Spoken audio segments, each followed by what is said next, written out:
Hello and welcome to the RSN Carnival Studios, where each and every Saturday we bring you premium analysis of Melbourne and Sydney racing. Obviously the Spring Carnival's really hot at the moment, and don't forget that this Friday night, a special edition of Carnival, Cox Plate Eve, some sensational racing, and JT, Vince Accardi and myself will be bringing you all the analysis and hopefully lots of winners too as well. Don't forget, if you like this service, give us a bit of a thumbs up on the Facebook, even better, share it with your friends, and all this information I'm giving you is with the great assistance of Vince Accardi's fantastic daily sectionals.com.au data. As we go to the videotape, and in the first race on the program, just have a look back in the field. Accidelia.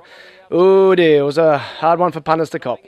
Chicard gets away from the rail, shunts Bella Capri out of the way, and now Seaspray can get a run near the inside. Ascadelli is running onto heels. It's the Kansas Sunflower, the leader, getting up on the inside now with a big run is Seaspray. Seaspray darts up. Here's Ascadelia. She's starting to flash home Ascadelia. Seaspray in front though, and she's won it. Seaspray beat Ascadelia by a Seaspray head. just managed to hang on from Ascadelia. It was a huge run. Michelle Payne's ride has been got a lot of controversy. Let's just peel it back and not be bullies like we can be in racing. She made the same mistake in a different part of the course that Damien Oliver did on Spillway a bit 3 weeks back. Could have came out earlier in the race, but from the 800 she was jammed there, rode for luck, nearly got it, but it was a super run, super pickup. It is definitely the horse to follow. Beware the unlucky runner, but in this case we'll make an exception. Second race on the program, Darren Weir horses, once they win, they just keep winning, and that's what Stratum Star did. And it's Thief of Hearts narrowly from Liberation. Clamour coming on. Tudor waits on the run. Careless is hard at it. Stratum Star coming with Petrology. In the straight though, Thief of Hearts being tackled by Clamour. Stratum Star starting to run on well. Stratum Star raced up now and he's gone to the lead. Manhattan Avenue and Petrology and Careless are coming home. Stratum Star in front. Manhattan Avenue starting to fly. Stratum Star's clinging on, and Stratum Star got in by a head to Manhattan Avenue. Okay, Careless from that race, Careless was tough on speed, and that's its first tough on speed run, so I think it can really progress from that. And Armada, it was lucky to keep its feet. So they're the two. You got a leap of faith with Armada. He still hasn't done it right in the race, but I think he's got an engine there. Whether it's this spring or not, time will tell. But Careless was good, and Stratum Star, well, keeps winning, and of course down the centre of the track, which was the place to be on Saturday. The third race in the program, it was a slower time race than the Colts and Fillies in race 4, but nonetheless, Set Square really continued her progression from Ballarat. Just in front of Imperial Lasses, running on into second placing. Tears of Joy being hard ridden on the inside, and they're followed then by Maastricht, who's starting to run on around the outside. VEUVELICIOUS first for home, straightening up narrowly now with Imperial Lass and Maastricht coming on with runs, and back behind them Hipster Girl finishing off. Imperial Lass, Set Square got through down on the inside, and Maastricht. These are the three. Set Square on the inside, Imperial Lass, Maastricht on the outside. Set Square giving something, Maastricht trying to lift. Set Square really strong to the line though. Set Square by a length and a half to Maastricht, every chance. Imperial Lass likewise third. Favourite Maastricht had her chance. I believe she's going out, and Imperial Lass actually toughed it out quite well, but as I mentioned, that race was slower than the next race, which was won by a filly in Fontaine Ruby. We love our data here, we believe in our data, but sometimes there's something else called intestinal fortitude, and Fontaine Ruby possesses that, a real will to win. Outsiders Hawking and Firehouse Rockers coming, and Light Up Manhattan balked for a bit of room. Crafty coming home, and then Magic Cool. Firehouse Rock swept up and went to the lead now ahead of Fontaine Ruby. Crafty laying in top of Magic Cool. Firehouse Rock just the leader to Fontaine Ruby, and Crafty's coming now with about 50 metres to go. Fontaine Ruby in front of Crafty. The fillies fight it out, and Fontaine Ruby a neck to Crafty.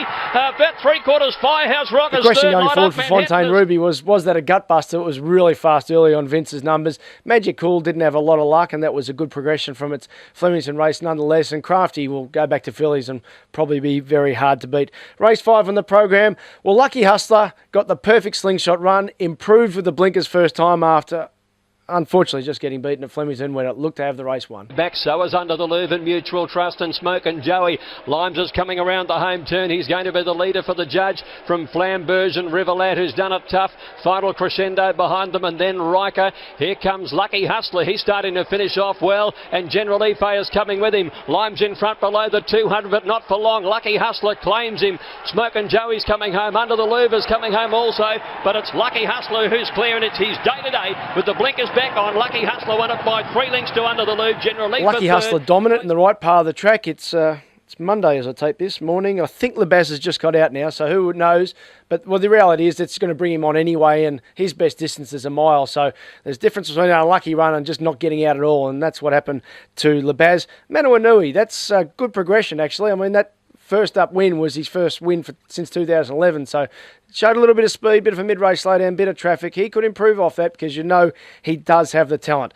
What happened by race 6? The whole day swung around. Once everyone wanted to avoid the fence, all the speed went out of the race, and Sweet Idea went, and this is facts, 11 lengths slower than it had at its previous 2 starts. Doesn't matter if the fence gives out. If a good horse can go that slow up front, they ain't going to catch her. Off the rail, she's poised. Diamond Drill's got up on the fence, and then Girl Guide and Politeness will swing wide. Sweet Idea stays on the inside. She leads. She's a length and a half now to Catkins, NQR, and Girl Guide on the outside. Politeness was struggling, and it's Sweet Idea, the leader. She's all out there. She's a length and a half clear to Catkins and Girl Guide and Diamond Drill. Sweet Idea, she's running on empty. Girl Guide's coming at her, but Sweet Idea, she's too good. Sweet Idea beat Girl Guide by a length. A photo third, Catkins. So May's Dream was a sound closer. Politeness forgivable. I mean, it was over racing because they were going so slowly. Normally it's a horse that just trucks into the race. But Sweet Idea, well, if we get a nice firm Flemington where the fence stays nice and true, as we're expecting with any luck with the weather, Sweet Idea, she ain't the type to lie down. So the Myer Classic's going to be a ripper, as it always is on Derby Day. Race 7 on the program, well, the imports just absolutely dominated. It was Contributor and Noble Two-Step, but sign off, he was sound for next start, the Lexus. Noble Protector and Contributor coming on 3 wide ahead of Honorius. They come past the 200 metre mark now, and Contributor goes away from Noble Protector. Jack and Obey, Honorius and Sign Off. Contributor striding along strongly, a length and a half in front of Noble Protector, and Contributor too good. Won it by 3/4 to Noble Protector. Sign Off will get race 8 on the program, the big sprint here. Super training performances from Team Snowden to get Miracles of Life back to her best. It was her first start for Team Snowden. Bell Sprinter, as we articulated on Friday on Nards' show, his trial was so good it told you he's maybe back to his best, and his finish was accordingly. And Shamal Wind, ridden a bit closer in the run this time. 3-way finish. Facile Tiger and then Shamal Wind into the straight now, and it's Thermal Current moving up on the outside. Miracles of Life giving a kick down on the inside as they go to the 200 metres. There in front of I'm All the Talk, and then Shamal Wind and Big Money coming. Little Miracles of Life is still the leader. Thermal Current can't get there. Here's Shamal Wind. She's flying home. Shamal Wind. Miracles of Life. Bell Sprinter dives through. Oh, I think Miracles of Life might have fallen in from Bell Sprinter and Shamal Wind. Big Money will be fourth. Okay, the only other one outside those 3 is probably Big Money to improve off that second up. Keep in mind that with a horse like Bell Sprinter, now that he's got that confidence up and obviously racing so well, Dean Lester articulated on Carnival how much more relaxed he was pre-race, and one went with the other. They're probably the 2 to follow next start, but they need to improve their numbers. Of course they can, because the surface will be firmer. The Caulfield Cup, the Japanese won it, has been well documented by Admire Raki with a big booming finish down the outside. Followed by Hawkspur, wide of Moriarty and Who Shot the Barman, and Admire Raki and Lucia Valentina have come extremely wide. Rising Romance down to the 200, led by 2 lengths from Brambles, Hawkspur, Ladari. Here's Admire Raki starting to run on, but Rising Romance at the 100 by about a length and a half. Admire Raki mows her down. Admire Raki raced up to Rising Romance. They come to the line. Admire Raki in the last stride beat Rising Romance. Okay, going into the Melbourne Cup, Admire Raki, whatever penalty he gets, it's Monday morning, I'm taping this, I don't know, but he's a player. The others probably not. I just wonder if Lucia Valentina, that was her window to beat Admire Raki at 3,200. Same with Rising Romance. That you know, this bloke's only going to get better. The offer could be back on track. Probably needs to get a bit of luck weather-wise, because it seemed like he wasn't stretching out in the firm tracks. But I'll give you one for Derby Day. Brambles backs up there in the McKinnon. I want to be on Brambles. He'll just be able to own the race, a bit like Glass Harmonium did a couple of years ago. That's the type of horse I want to be on. Last race on the program, the Messina Nymph.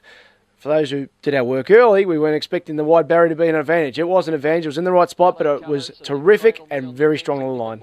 Miss Steele's back second last into the straight though, and now the Messina Nymph peels out wide and goes up to head. It's Poet's Day. Plenty of room for Anatina, but she's not getting there at the moment. Sino Eagle coming on past the 200, and it's the Messina Nymph in front. Awasita's putting in a run. Sino Eagle, Cradle Me getting home on the inside, but the Messina Nymph is clear. She's going strongly, and the Messina Nymph wins the last from Cradle Me.